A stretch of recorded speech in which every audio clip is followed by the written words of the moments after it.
नमस्ते दोस्तों, आज हम फिर एक वीडियो के साथ आपके सामने उपस्थित हो चुके हैं, है ना। जैसा कि आप मेरे पिछले वीडियो को अगर देखे होंगे तो आपको पता है 1857 की क्रांति में वीर कुंवर सिंह की भूमिका पर पार्ट 1 हम कर चुके हैं। अगर आप मेरे वीडियो पे नए हैं तो आप यहाँ पे पढ़ ही रहे हैं ना। 1857 की क्रांति में कुंवर सिंह की भूमिका पर हम चर्चा कर रहे हैं। हमने पिछले वीडियो में चर्चा कर रहा था, है ना, कि आरा में स्वतंत्र सरकार की गठन करते हैं, है ना, कुंवर सिंह। उसके बाद अलग अलग क्षेत्रों में विद्रोह करते हुए, है ना, वे मिर्जापुर और रीवा के रास्ते बांदा पहुंचते हैं, जहां तात्या टोपे से संपर्क साधने का प्रयास करते हैं। ये लास्ट पॉइंट हमने पिछले वीडियो में पढ़ा था। आज की वीडियो में हम बात करेंगे पूर्वी अवध की ओर कुंवर सिंह का लौटना। पूर्वी अवध की ओर कुंवर सिंह लौटते हैं, आगे बढ़ते हैं। तो आगे जब बढ़ते हैं तो आज के हम फर्स्ट पॉइंट में, यानी आज की फर्स्ट पॉइंट और कल की छठे पॉइंट में हम बात करेंगे, है ना। फर्स्ट पॉइंट में बात करेंगे कि लखनऊ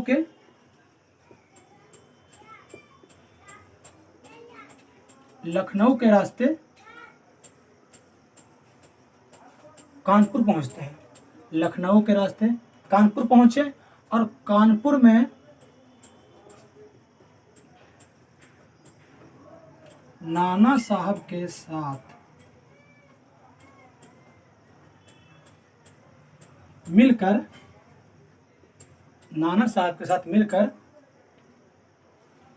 कानपुर के विद्रोह में भाग लेते हैं।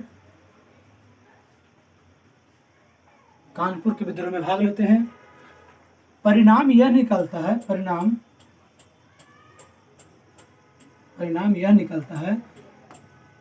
कि नाना साहब का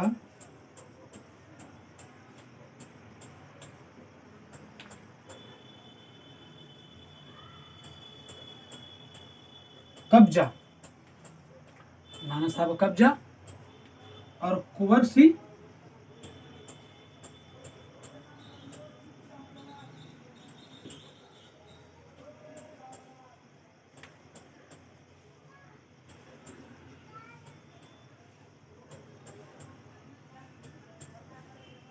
आजमगढ़ की ओर रुख। देखिए, आज के हम फर्स्ट पॉइंट में बात कर रहे हैं लखनऊ के रास्ते कानपुर पहुंचे और कानपुर में नाना साहब के साथ मिलकर कानपुर के विद्रोह में भाग लेते हैं। परिणाम यह निकलता है कि नाना साहब का कानपुर पर कब्जा हो जाता है, यानी कि कानपुर के विद्रोह में इन लोग जीत हासिल कर लेते हैं और नाना साहब का कानपुर पर कब्जा हो जाता है और कुंवर सिंह इसके बाद आजमगढ़ की ओर रुख करते हैं। ये आज का फर्स्ट पॉइंट, इसे हम नोट कर लेंगे या आप वीडियो को बीच में रोक कर स्क्रीनशॉट ले लीजिए, उसके बाद आगे आप नोट कर लीजिएगा, है ना।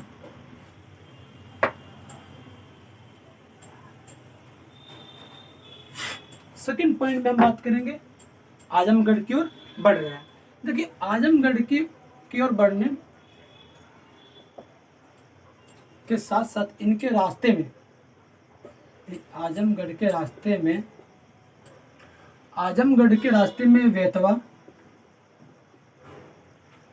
बेतवा के कुछ क्रांतिकारी लोग रहते हैं।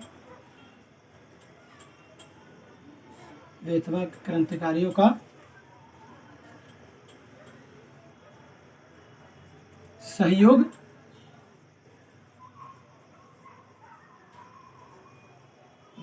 क्रांतिकारियों का सहयोग मिलता है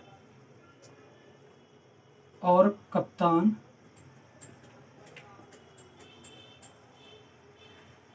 मिल्टन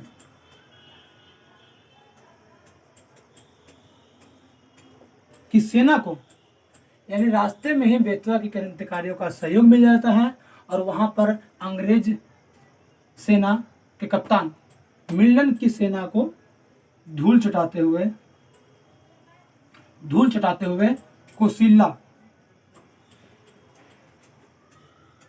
कोसिल्ला क्षेत्र का नाम है, कोसिल्ला तक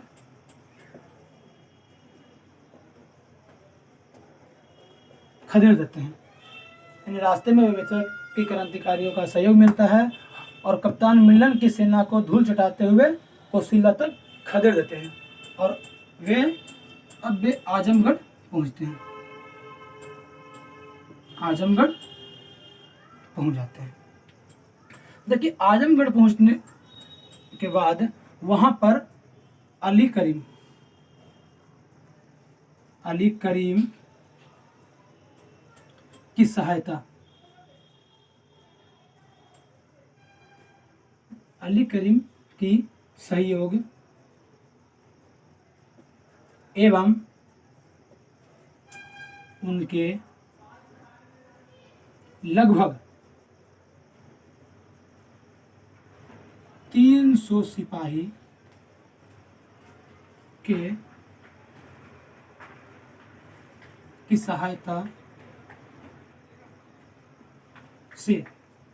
सहायता से आजमगढ़ को जीत लेते हैं, आजमगढ़ को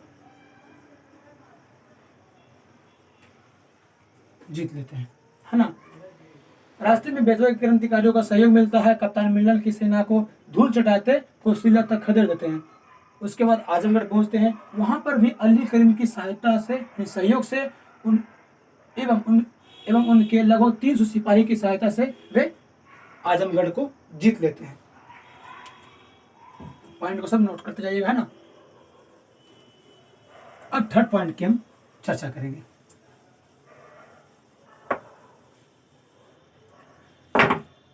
देखिए थर्ड पॉइंट में पढ़ेंगे। देखिए आजमगढ़ को जब वे जीत लेते हैं तो अपने छोटे भाई अमर सिंह को आजमगढ़ की घेरबंदी के लिए वहां छोड़ खुद वाराणसी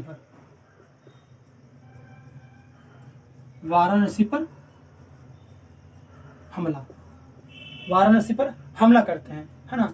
और इस क्षेत्र में वाराणसी पर जब हमला करते हैं तो इस क्षेत्र में, है ना, लॉर्ड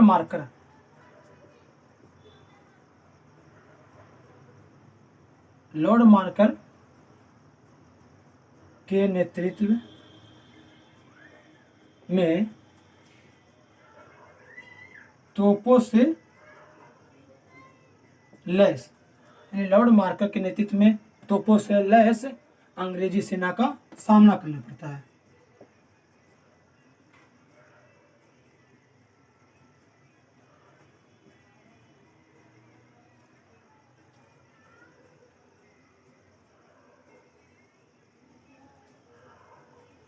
अंग्रेजी सेना का सामना करना पड़ता है,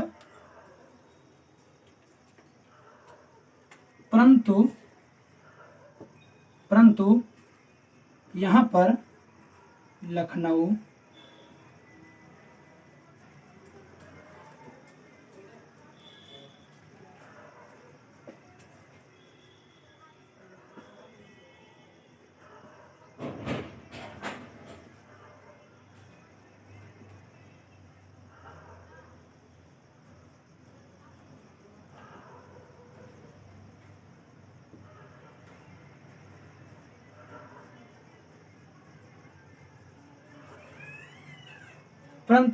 के क्रांतिकारियों का सहयोग मिलता है एवं इस लड़ाई को भी यह जीत लेते हैं, है ना।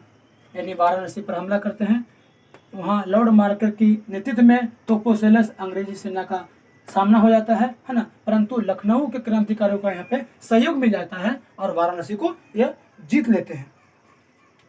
अब देखिए ये थर्ड पॉइंट को आप नोट कर लीजिएगा, है ना। वाराणसी को जीत लेते हैं। अब चौथे पॉइंट की हम बात करेंगे।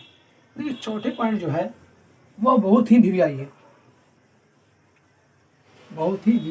मोस्ट इम्पोर्टेंट है। कैसे बात करते हैं। चौथे पॉइंट क्या है कि आप नाम सुने होंगे लॉर्ड कैनिंग का। लॉर्ड कैनिंग उस समय भारत का वायसराय रहते हैं।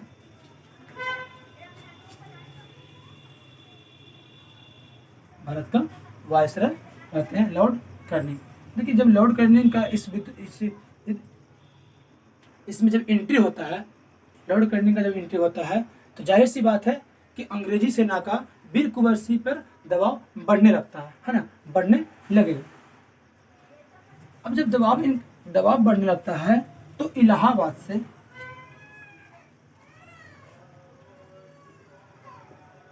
यानी इनके नेतृत्व में इलाहाबाद से लौट काके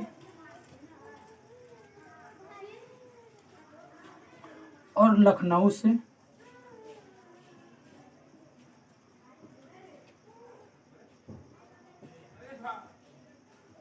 जनरल लुगाड़, यानी इलाहाबाद से लौट काके और लखनऊ से जनरल लुगाड़ आजमगढ़ की ओर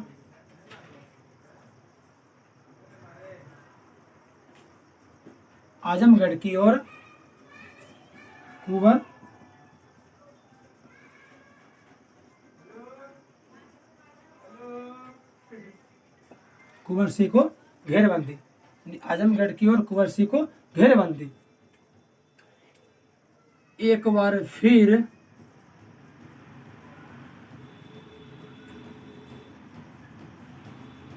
आमने सामने की लड़ाई, एक बार फिर आमने सामने की लड़ाई कुंवर सिंह को वृक्क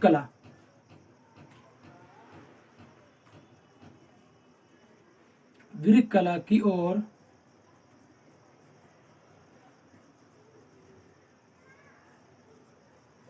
लौटना पड़ा। आप पिछले वीडियो में इस वृक्क कला पर चर्चा हम लोग कर लिए थे, है ना। तब वृक्क कला की ओर लौटना पड़ा।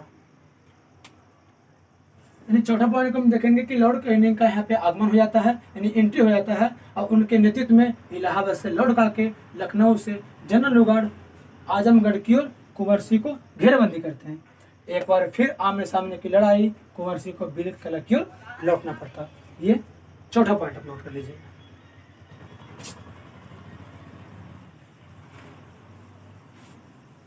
देखिए, वास्तव में कुंवर सिंह जो है वे अंग्रेज को उलझाकर जगदीशपुर की ओर लौटना चाहते हैं, है ना। अंग्रेज को उलझाकर जगदीशपुर की ओर लौटना चाहते हैं, लेकिन सफलता इनको तब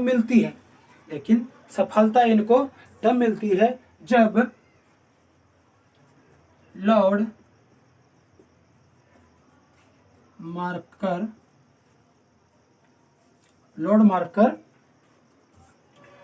आजमगढ़ की ओर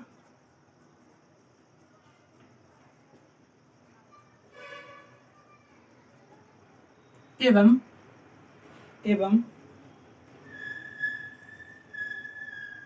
जनरल लुगाड़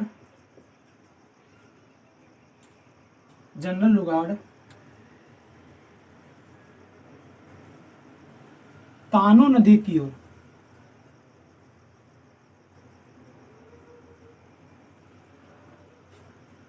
चल पड़े। यानी इनको सफलता तब मिलती है जब लॉर्ड मार्कर आजमगढ़ की ओर और जनरल लुगाड़ तानू नदी की ओर चल पड़े। देखिए, अंग्रेजों को भ्रम हो जाता है कि कुंवर सिंह आजमगढ़ को जीतने में पूरी ताकत झोंकेंगे, पर ऐसा नहीं था। कुंवर सिंह की रणनीति कुछ अलग ही थी, है ना। ये पांचवा पॉइंट है। आज तक बस इतना ही हम नोट करेंगे, ठीक ना। लेकिन हम थोड़ा चर्चा करते हैं उनके बारे में कि कुंवर सिंह की रणनीति कुछ अलग ही थी, तभी तो इतने लंबे समय तक वे इस विद्रोह का नेतृत्व प्रदान किए। अगर ऐसा होता कि वे आमने सामने लड़ाई करते तो अंग्रेजी सेना बहुत ही ताकत था उसमें, इनके पास संगठन था, पर कुंवर सिंह के पास ऐसी संगठन नहीं थी, वो कब के यहाँ आ जाते। आज जो हम 5 पॉइंट को पढ़े हैं, है ना, उसको आप फिर एक बार रिवाइज कर लेते हैं। फर्स्ट पॉइंट में हम पढ़े हैं कि कुंवर सिंह लखनऊ के रास्ते कानपुर पहुंचते हैं। कानपुर में नाना साहब के साथ मिलकर कानपुर का विद्रोह में भाग लेते हैं, और परिणाम क्या निकलता है कि कानपुर में नाना साहब का कब्जा हो जाता है। उसके बाद कुंवर सिंह आजमगढ़ की ओर रुख करते हैं। आजमगढ़ की ओर जब कुंवर सिंह रुख करते हैं तो उनको रास्ते में बेतवा की क्रांतिकारियों का सहयोग मिल जाता है, जिससे कि वे कप्तान मिल्टन की सेना, है ना, को धूल चटाते हुए कौशल्या तक खदेड़ते हैं। देखिए कुशीला तक खदेड़ने के बाद वे आजमगढ़ में पहुंचते हैं। आजमगढ़ में पहुंचते हैं तो वहां उनको अली करीम एवं उनकी सहयोगी लगभग 300 सिपाही की सहायता से वे आजमगढ़ को जीत लेते हैं। अब देखिए आजमगढ़ को जीत लेने के बाद वे जगदीशपुर की ओर वापस हो जाते हैं, यानी जगदीशपुर की ओर वापस लौटते हैं। जब आजमगढ़ से जगदीशपुर की ओर लौटना चाहते हैं तब उस समय अपने छोटे भाई अमर सिंह को वे आजमगढ़ की घेरेबंदी के लिए छोड़ वाराणसी पर हमला करते हैं। कहाँ करते हैं हमला? वाराणसी पर। लेकिन वहाँ पर लॉर्ड मार्कर के नेतृत्व में तोपों से लैस अंग्रेजी सेना का सामना हो जाता है, परंतु वहाँ पर लखनऊ के क्रांतिकारियों का सहयोग मिलता है और वाराणसी को वे जीत लेते हैं। उसके बाद चौथा पॉइंट में हम बात किए थे आज कि लॉर्ड कैनिंग का अब एंट्री हो जाता है, जो उस समय भारत का वायसराय होते हैं। लॉर्ड कैनिंग का जब एंट्री होता है उस समय तो उनके नेतृत्व में अंग्रेजी सेना का दबाव बढ़ने लगता है। उदाहरण स्वरूप इलाहाबाद से लॉर्ड काके एवं लखनऊ से लुगाड़, आजमगढ़ की ओर कुबरसी पर घेरेबंदी करते हैं। अब देखिए जब घेरेबंदी करते हैं तो एक बार फिर आमने सामने की लड़ाई कुबरसी को ब्रिक कला की ओर लौटना पड़ता है। ठीक है, देखिए वास्तव में कुबरसी जो है अंग्रेजी सेना को उलझाकर वो जगदीशपुर की ओर लौटना पड़ता है, परंतु सफलता उनको तब मिलती है जब जनरल लुगाड़ तानू नदी की ओर और मारकर आजमगढ़ की ओर चल पड़े। अंग्रेजों को भ्रम हो गया था कि कुबरसी आजमगढ़ को जीतने में पूरी ताकत झोंकेंगे, परंतु ऐसा नहीं था। कुबरसी की रणनीति कुछ और ही थी, है ना। इतना तक, है ना, इस वीडियो में हम चर्चा किए थे, जिसे हम बारी बारी रिवाइज कर लिए, है ना। और अगला वीडियो जो मेरा आएगा पार्ट 3 1857 की क्रांति में विवेक कुबरसी की भूमिका पर पार्ट 3 जो आएगा उसमें हम ज़्यादा नहीं 2-3 पॉइंट पे चर्चा करेंगे, देन वीडियो समाप्त हो जाएगी और कुबरसी वीर गति को प्राप्त कर लेते हैं। ठीक है, और आगे हम और भी जो विषय है हिस्ट्री के अलावा पॉलिटी, ज्योग्राफी, मैथ, साइंस का चैप्टर जो है ना, सबको हम बारी बारी से हम पढ़ाएंगे, है ना। अगला जो वीडियो हम लेके आएंगे वह ज्योग्राफी से रिलेटेड होगा, है ना। मेरे कमेंट में आया था, एक कमेंट किए थे कि आप ज्योग्राफी का भी वीडियो लाइए, तो हम अगला वीडियो ज्योग्राफी का लाएंगे, है ना। और बारी बारी से अलग अलग विषयों पर चर्चा करते जाएंगे हम। देखिए हम सभी विषयों पर चर्चा करेंगे बारी बारी से, आपको अच्छे कंटेंट देंगे। हम आपसे वादा करते हैं कि आगे आने वाले कंपटीशन में, है ना, जो भी सवाल पूछे जाते हैं उसे हम चर्चा करेंगे बारी बारी वीडियो में। आगे तक आप सिर्फ आगे तक मेरे वीडियो में बने रहिए और मेरे चैनल को सब्सक्राइब करिए। अगर मेरी वीडियो अच्छे लगती है, मेरे कंटेंट अच्छे लगते हैं, तो मेरे पढ़ाने का तरीका अच्छा लगता है, तो मेरे चैनल को आप सब्सक्राइब कीजिए, है ना। अदरवाइज आप अभी मेरे आने वाले वीडियो को देखिए, आपको समझ में आता है, अच्छे लगते हैं तभी कीजिए। या कुछ लोग को अभी ये वीडियो अच्छा लगता है, पढ़ाने का तरीका अच्छा लगता है, तो सब्सक्राइब कीजिए, अपने दोस्तों में शेयर कीजिए और मुझे हेल्प कीजिए, है ना, ताकि मैं भी आपके साथ आगे तक बना रहें। बस आज के लिए इतना ही, मिलते हैं अगले वीडियो में, है ना। तब तक जय हिंद।